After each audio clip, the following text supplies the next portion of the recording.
Let's talk about something we all experience every single day. We're just swimming in a sea of media messages, right? Ads, news stories, social media posts, and they're all trying to get our attention, trying to persuade us. But here's the interesting part. How do we think they affect us compared to how they affect everyone else? Today we're going to unpack a really fascinating psychological quirk that shapes not just how we see the world, but the actions we take because of it.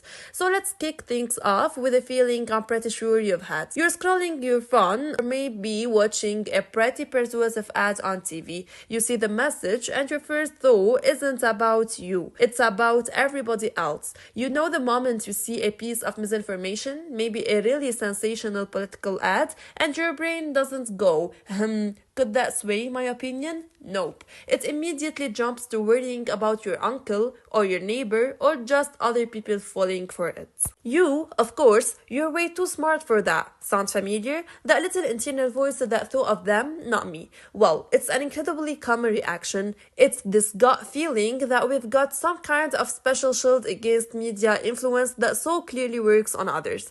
But what if I told you that this feeling isn't just a random thought? It actually has a name, and it's one of the most well-documented effects in media psychology. That's right, it's not just you, this is a recognized psychological phenomenon. So let's get into what the experts call the third-person effect. So here it's the official definition. At its heart, it's a perceptual bias. We tend to see ourselves as savvy, sophisticated media consumers while we view third persons, everyone else, as more naive, more susceptible. It's kind of like a mental shortcut that helps protect our ego, and this image just nails the idea perfectly. It's like we're working around with this invisible shield, totally convinced that all that propaganda, all those persuasive ads, they just bounce right off us. But for everyone else, it goes right through their defenses. Now, this isn't some brand new idea. It was formally proposed way back in 1983 by a sociologist named Phillips Davidson.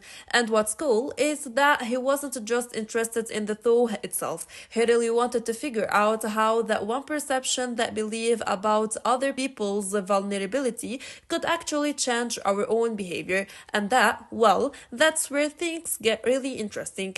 And this brings us to a super crucial point. This affect, this bias, it doesn't just live inside our heads, it's actually a powerful motivator for a real world action. This slide really breaks down how that thought turns into an action.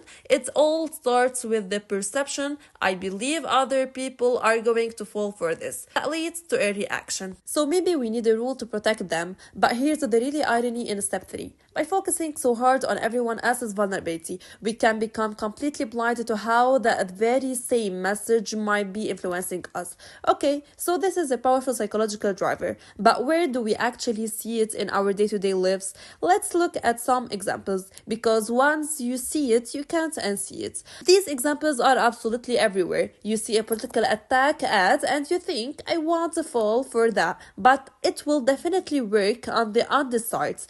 Or think about parents who want to ban a TV show to protect quote impressionable youth, even though they might watch it in themselves. The common thread is always the same. It's a problem for them, not for me. And as this chart shows, this affects isn't just about one kind of media. It applies all over the place, from big political campaigns and advertising to the fight against fake news and of course the entire world of social media influencers. It's a fundamental part of how we deal with any persuasive message. But of course, human psychology is never quite that simple, is it? The story doesn't just end with us always thinking we're immune. There's a fascinating twist to all this. So, is this just an unbreakable law of how our brain works?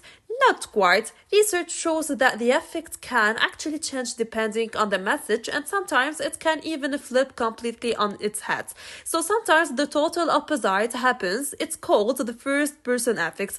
This is when we believe a message is going to affect us more than other people. Think about a really powerful PSA about texting and driving. You might watch it and think, wow, that really hits home for me.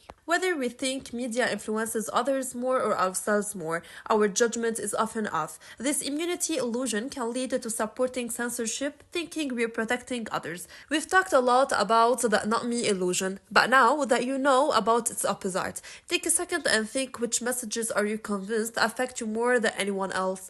And then ask yourself, could that perception be its own kind of illusion too?